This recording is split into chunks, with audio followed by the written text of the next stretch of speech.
نقصان نہیں ہو سکتا. دوسری بات کہ ہم نے بڑی بڑی لائبریریاں دیکھی بھری ہوئی، کچھ پڑھی بھی کچھ نہ پڑھی، لیکن دنیا کی ساری لائبریریاں انور شاہ کے حافظے کے مقابلے میں صفر. تیسری بات یہ کون لکھ رہے ہیں؟ کون ہیں؟ کافر ہیں. اس خبیث کو پھر بھی شرم نہیں آتی کہ چل تو یہ 1935 کا ہی مقدمہ پڑھ لے، بدبخت اور بےایمان آدمی، تجھے شرم نہیں آتی؟ تو نے اگر تلوے چاٹنے ہیں امریکہ کے تو وہاں چاٹ، وہاں رہ. ادھر کا کتا ہے تو ان کے حق میں بھونک، پھر یہاں کیوں رہ رہا ہے؟ نبی کے نام پہ جو ملک آزاد ہوا ہے تو پھر یہاں کیوں کھاتا پیتا ہے؟ وہاں دفع ہو جا. کہا کہ قرآن اور حدیث کی روشنی سے یہ بات ثابت ہو رہی ہے کہ حضور کی ختم نبوت حقیقی ہے اور سچی ہے. حضور آخری نبی ہیں. ان کے مقابلے میں جو بھی کوئی نیا نبی آئے گا وہ کافر ہے، دجال ہے، اسلام سے فارغ ہے. کہ 1935 میں 3 کافروں نے یہ فیصلہ دیا تھا. آج کا مسلمان نہیں دے رہا. آج کا نام لیوا حافظ صاحب اور اپنے آپ کو قرآن اور حدیث کا پڑھا ہوا آدمی کہ میں بڑے قرآن کو جانتا ہوں، میں بڑی حدیث کو جانتا ہوں، مجھ سے کوئی زیادہ جاننے والا نہیں ہے، وہ حضور کے حق میں گواہی نہیں دے رہا. دل خون کے آنسو اللہ کی قسم ہوتا ہے کہ جس ملک کے لیے ہم نے قربانیاں دی، علماء نے قربانیاں دی، عوام نے قربانیاں دی، 10 لاکھ لوگ ذبح ہوئے اس لیے کہ اس ملک میں جائیں گے جہاں اسلام محفوظ ہوگا، حضور کی عزت محفوظ ہوگی، صحابہ کی عزت محفوظ ہوگی، اہل بیت کی عزت محفوظ ہوگی. کوئی چکر ہی نہیں ہے. یہی ملک ہے اللہ کو بھونک رہے ہیں. یہی ملک ہے میرے نبی کے خلاف بکواس ہو رہی. یہی ملک ہے میرے نبی کے صحابہ کے خلاف بھونک رہے. یہی ملک ہے میرے نبی کے اہل بیت کے خلاف بکواس ہو رہی ہے. ہم کدھر جائیں؟ کس سے ہم گلہ کریں؟ کس سے ہم شکوے کریں؟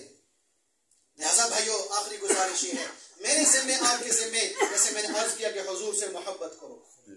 محبت ایسی کہ سامنے کوئی ہو یا نہ ہو ہم حضور کی بات پہ عمل کریں. نمبر 2 کہ بھی حضور کی ختم نبوت کے لیے علامہ انور شاہ رحمت اللہ کا قول سناتا ہوں. فرمایا جس طرح حضور سے محبت ایمان ہے، اسی طرح حضور کے دشمن سے نفرت یہ بھی ایمان ہے. میں حضور سے محبت کے دعوے کرتا ہوں اور سلام کرتا ہوں مرزائیوں سے، دعویٰ جھوٹا. میں دعویٰ کرتا ہوں حضور سے عشق کا، مرزائیوں کی پروڈکٹ استعمال کرتا ہوں، دعویٰ جھوٹا. میں حضور سے محبت کا دعویٰ کرتا ہوں، مرزائیوں کو بھی میں اچھا سمجھتا ہوں. میں قیامت کے دن حضور کے سامنے کالا منہ لے کر جاؤں گا، حضور اپنا منہ مجھے نہیں دکھ رہا.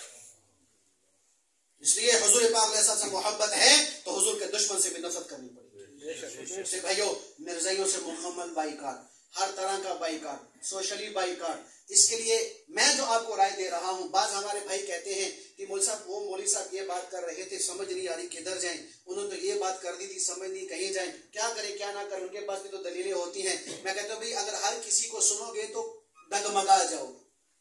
کیا کرو گے؟ وہ باپ اور بیٹا نا میلہ دیکھنے کے لیے گئے. باپ نے بیٹے سے کہا بیٹا میری انگلی مضبوطی سے پکڑ دے، اگر تو میلے میں کھو گیا تو بڑا پریشان ہوگا. باپ کی انگلی تو پکڑ لی اس نے، لیکن بیٹا اب میلے میں آپ کو پتا ہے تماشے لگے ہوتے ہیں، کبھی ایک دم تماشا کر رہا ہے تو تماشا کر رہا ہے، ہاتھ چھوٹ گیا، گم ہو گیا. اب رو رو کے برا حال، ابا نہیں مل رہا، رو رو کے برا حال، ابا نہیں مل رہا. کچھ 2 گھنٹے بعد ابا مل گیا. ابا نے زور سے تھپڑ لگایا. ساتھ والے نے کہا بھائی پہلے پریشان تھا تو نے کیوں مارا؟ کہ میں نے اس کو کہا تھا میرا ہاتھ نہ چھوڑنا بڑا پریشان ہو جائے گا. اسے آپ سے کہتا ہوں علماء حق کا ہاتھ نہ چھوڑنا ورنہ پریشان ہو جاؤ. بے شک علماء حق کا ہاتھ نہ چھوڑنا ورنہ دائیں بائیں بھٹک جاؤ گے، دائیں بائیں چلے جاؤ گے. اس لیے علماء حق کو سنو، علماء حق کے ساتھ جڑو، اور جو ختم نبوت کی محنت ہو رہی ہے اس کے ساتھ جڑو. اللہ کی قسم ختم نبوت کی محنت براہ راست حضور کی ذات کی حفاظت ہے. حضور کی ذات کی حفاظت ہے، اور جو حضور کی ذات کی حفاظت کرتا ہے اسے اللہ کے نبی کیا انعام دیتے ہیں؟ جنگ احد میں اللہ کے نبی کے سامنے ایک صحابی کھڑے، سعد رضی اللہ عنہ، تو اللہ کے نبی کو پیچھے کھڑا کیا اور خود آگے کھڑے اور تیر چلا رہے ہیں اور اللہ کے نبی ان کو تیر پکڑا رہے اور حضور سے کہہ رہے ہیں یا رسول اللہ آپ نیچے رہے، اوپر نہ ہو، کوئی تیر آپ کو لگ نہ جائے، میں آگے کھڑا ہوں. یہ حضور کی ذات کی حفاظت ہو رہی ہے. حضور کیا کہہ رہے ہیں؟ اے سعد میرے ماں باپ تجھ پہ قربان ہوں، کافروں کو تیر مار.